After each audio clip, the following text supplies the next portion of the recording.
I'd say a little bit, a little bit more. I'm a little bit intimidated to speak to a crowd like you guys for about the past several months. Most of the time I'm speaking to, they're on the other side of 60. So to talk to a group who is so really attractive, I'm pretty excited, a little bit nervous, please forgive me.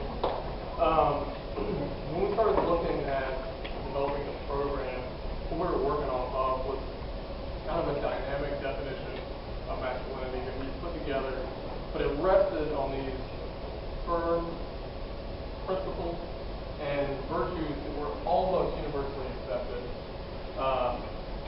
So as we built that, we started looking for speakers that we felt matched that, but we realized, hey, not everybody we respect matches our definition. So what do we start looking for? Okay? We started looking for people who serve their communities with a lot of passion, care a lot, conducted themselves with integrity, and we felt like those things were deserving respect. And those were the kinds of men that could come in and speak wisdom into our lives that we could really learn from. And we can learn from them, a lot of things too. So with that, we started approaching these guys that we found on our campus and around our city, and they were all over. They were really excited. We actually haven't had anybody say no to us yet. So working off of that, we're pretty well. Tonight, we're going to be talking about anxiety, fear, and control. Okay? And that's a topic really close to my heart. So I'm actually very proud, very excited to introduce a good friend of mine, one of my former personal counselors, someone who works really closely with us in the housing department, assistant director of the counseling program here, Dr. Toby Lovell.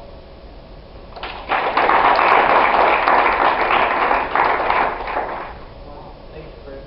It's an honor for me to be here tonight.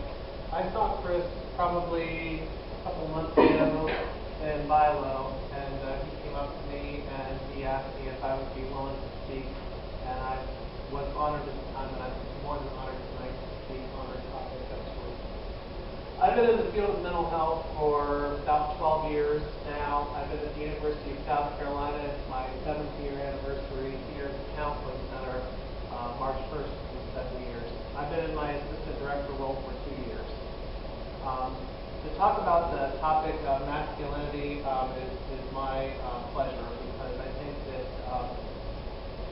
we all can benefit from expanding our notions of what it means to be male. And so the construct that I start with tonight is social constructivism. And so the notion of gender, for the most part, is socially constructed. And I'll get into kind of what that means in a minute. But within the model of psychological practice that I use for many different, I won't even say problems, but many of the things that bring people to counseling, we take into account a biopsychosocial model. And so in mental health, you must take into account biology. And so tonight I'll talk briefly about the biology of gender or gender expression. I'll talk about the social aspect of that, or social influences. That's the social part of the biopsychosocial model of gender. And I'll also talk about psychology. So psychology is just one of the pieces in a biopsychosocial model. So that's my frame of reference that I use for just about everything. And honestly, I would be remiss in talking about any kind of thing that brings somebody to counseling without addressing those different pieces. The topic tonight is fear and control and masculinity, and my other overlay in talking tonight, and the way that I like to frame those things, is paradox. And so a paradox, there's danger, but there's opportunity. And so I think tonight what we can do is start to frame how we can use fear and control, or how we can attend to fear, so that we can better control, and by we I mean everybody in the room, how we can better control how we define ourselves, or how we want to be defined as men here at the University of South Carolina. That's my overlay. Questions about that? Cool. So I'm going to go back to the biopsychosocial model. I started and I said, Gender, for the most part, is socially constructed. There is a biological component of gender that is not socially constructed. So the biological component that I refer to has to do primarily with hormones, because there are distinct hormonal differences between men and women. So level of testosterone, that kind of thing.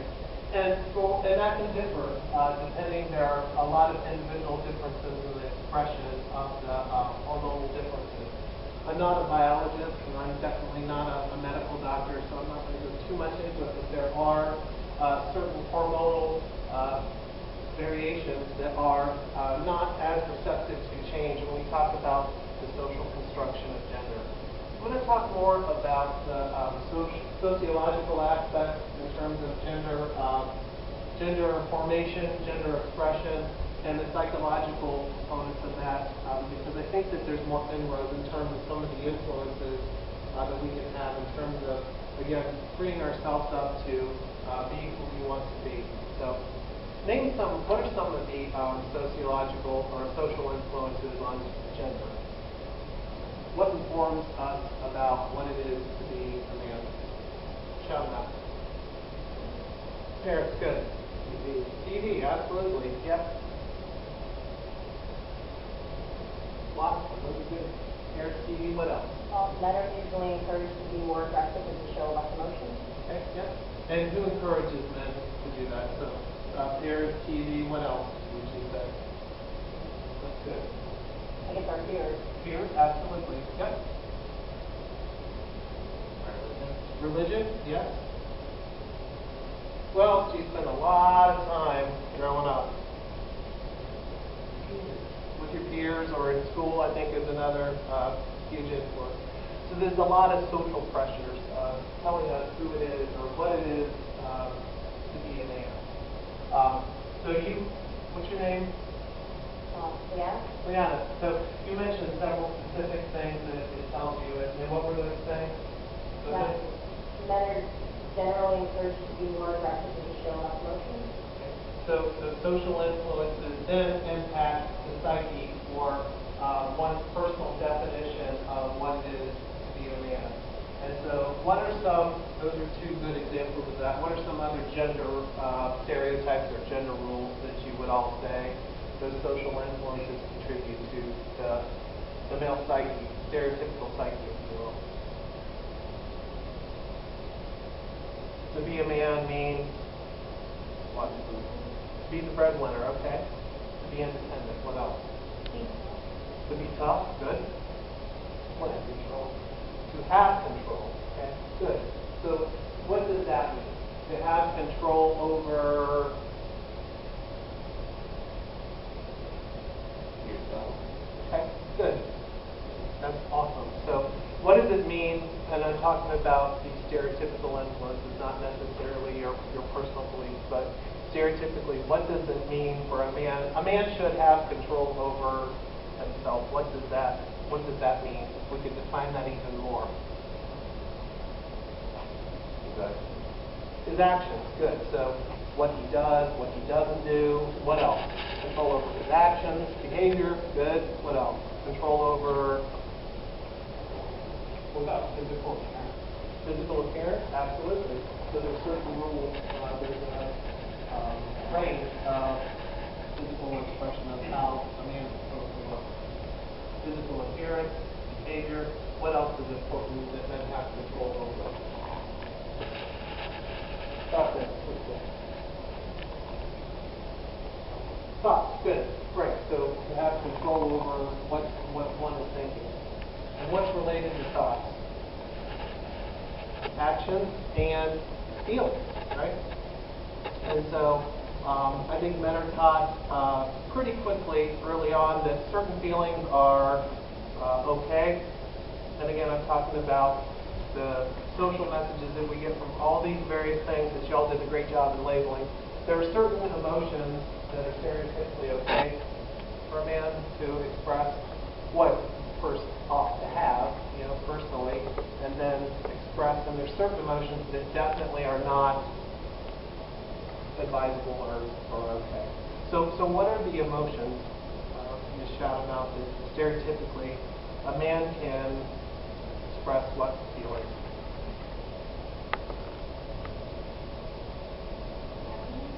Happy. Okay, good. I agree. What else? Anger. Yeah. I think those are the two big ones, happy and anger. And men are not supposed to express what emotions? Compassion. What else? Good. Fear. Fear. Is that fear word again, right? Fear and control. What else? Sadness? Sadness. Yeah. Okay. What else?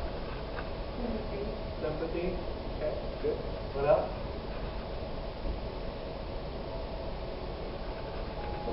Empathy. Okay. I'm so glad that that happens to me all the time. I was sitting in a meeting earlier today, and I was just over at the health center with the executive director, and I had the most embarrassing ringtone for text messages, and of course it went off. So that would have been me tonight. I just turned that off and I walked in here. What did you notice about the list of emotions? The ones that are okay for guys to have and or express, and the ones that are not okay to have or express. What if you compare those two lists that you all just did a real good job of coming up with? What did you notice? Strength versus weakness. Okay, good. So on the one hand, it was those are okay, and it's the strength to be able to express. And what was it? Happiness and anger, and the other emotions. It's more not such a good thing. It's more of a weakness. So that's a real blow to the ego. I also noticed that the list of okay emotions were much shorter, right, than the ones that aren't okay. And so if we start to talk a little bit about some of the, I like to talk about pros and cons. Again, I think I'm going to use a paradox overlay, a danger and an opportunity model here. I think the opportunity comes with men. Well, I'll ask you this, in our present day culture. Sitting here in this room tonight, who has more power and privilege? Is it men or is it women? Good. So that's a fact in terms of resources, and there's data that proves that, right? Men make more money than women. Men are wealthier than women, and that kind of stuff. So the challenge there is how we can use that power and privilege to exert control in a way that works for men. And so I think the thing to think about there is how can we better define who we are to kind of free us up from the constraints that I believe some stereotypical gender socialization puts on us. Because what I just heard is that men, so far we've established that there are a lot of constraints placed on us by other people, right? By systems, by culture, by relationships that are not necessarily a good thing. And one thing to highlight is the imbalance of emotional expression that is permissible. And as a matter of fact, that if we express some of the latter emotions, then this is much longer, that not only is it not permissible, but it's considered a weakness, right? And so that does a lot of bad things to men. It's interesting for me, so I'll ask you all, what do you think that does in terms of men's willingness to admit that they have a problem when it comes to some kind of mental health concern? How inclined is a guy, given what we just said, to go up to not even go up, not that, not even reach out for help, but just to admit to himself, I'm having a problem right now. How easy do you think that is? Right? And so, what I'd like to exert is the notion that men's propensity to admit that they have problems is much lower than women's, and I think that that's based on gender socialization, and that's a shame, because I think the nature of the human condition, I don't care if you're male or female, is that life is difficult, and there will be times when we're going to struggle because, well, life is difficult, right? So that's pretty equal And there's a lot of individual differences that have to do more with individual dynamics than gender, but there will be times when life becomes difficult and men and women are both going to struggle. Men are much less likely, given some of the gender socialization, to first admit that they have a problem, because why? Men admit they have a problem, then that means what? Say it again. Good. They reveal their weakness, or they even, before reveal, just admit that they have a problem, and that equals weakness. So I think part of this is really challenging some of that stuff and reframing what it means to be male. Where does this stuff come from? The nature of the human condition is struggle. The nature of the human condition, too, is that when bad stuff happens, we're going to have a congruent, hopefully congruent emotional response. What the heck do I mean by that? So, my dog dies, and a congruent emotional response to my dog dying is that I'm sad. And so that's the notion of congruent emotion. So the trigger, the external stimulus is my dog dying. The congruent emotional reaction is I'm sad. So that's the human condition. And really challenging yourself to, first off, admit that you have a problem, and to reframe that not as a weakness, but to reframe that as a strength for many reasons. And I'll get into why that's a strength. That's a strength for the individual guy, for the male.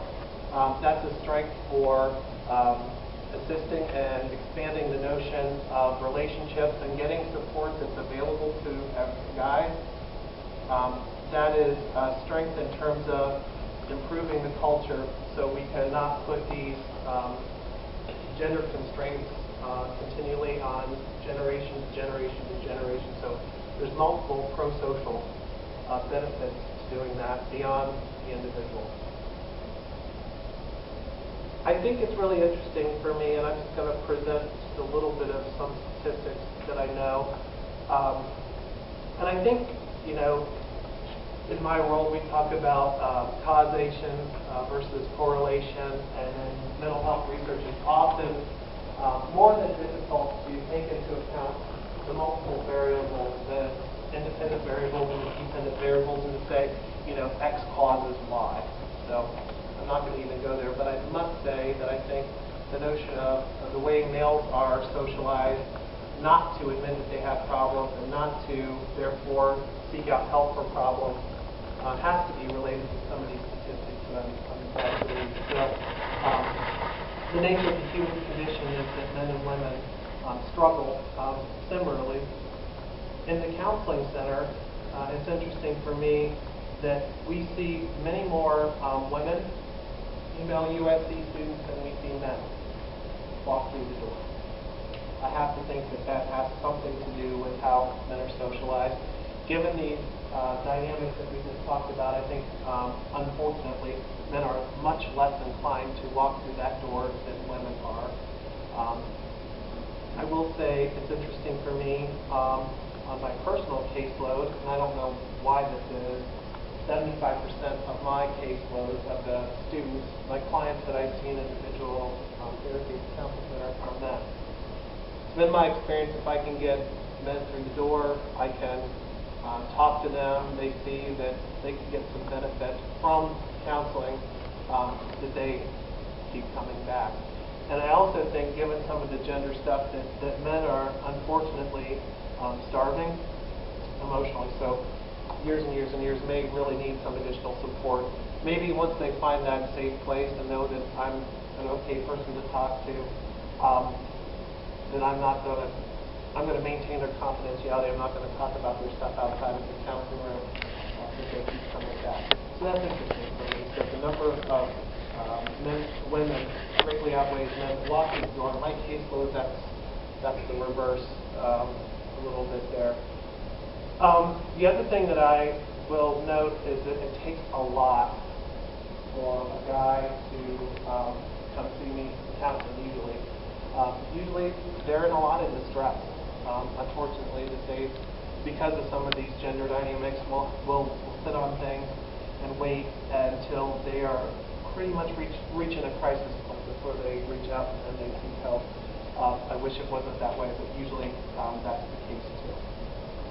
Statistically, in terms of suicide, men are 4 times more likely to die by suicide than women. And I think that has to do with all of this stereotypical gender stuff, reluctance to seek help, shame in doing so.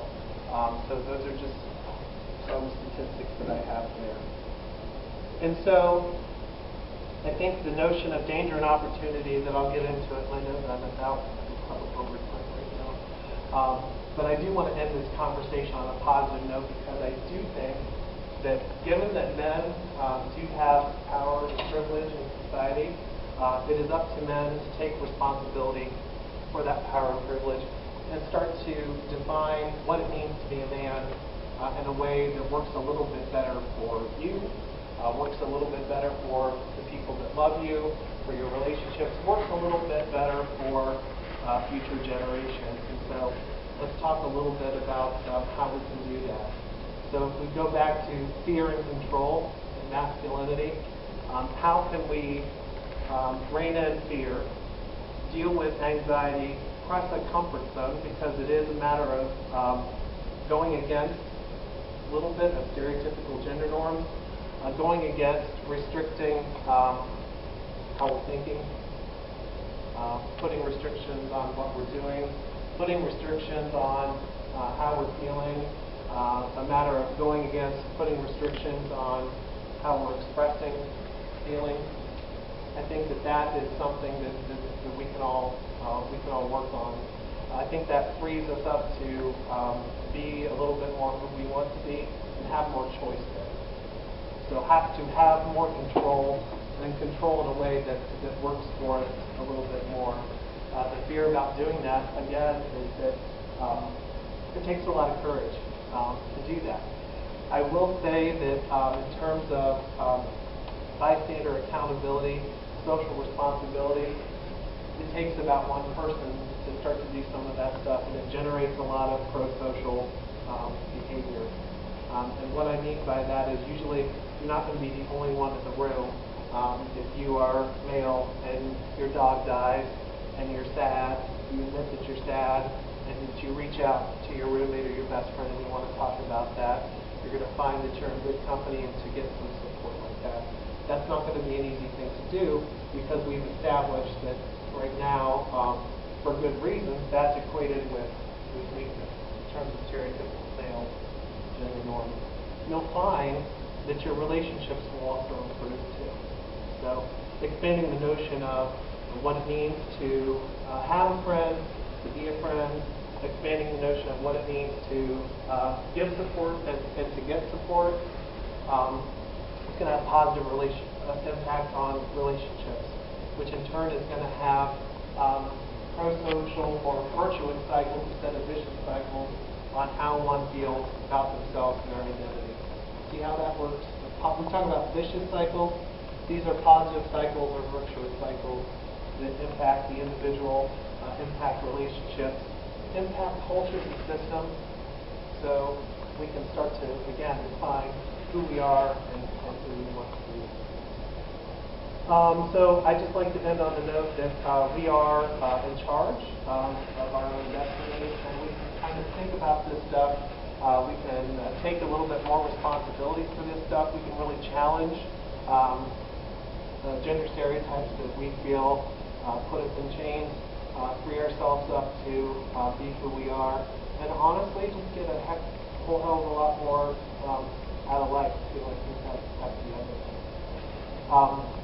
I'll take questions in a minute, but I'm just going to end by thanking Chris for having me come in tonight, and everybody in the room for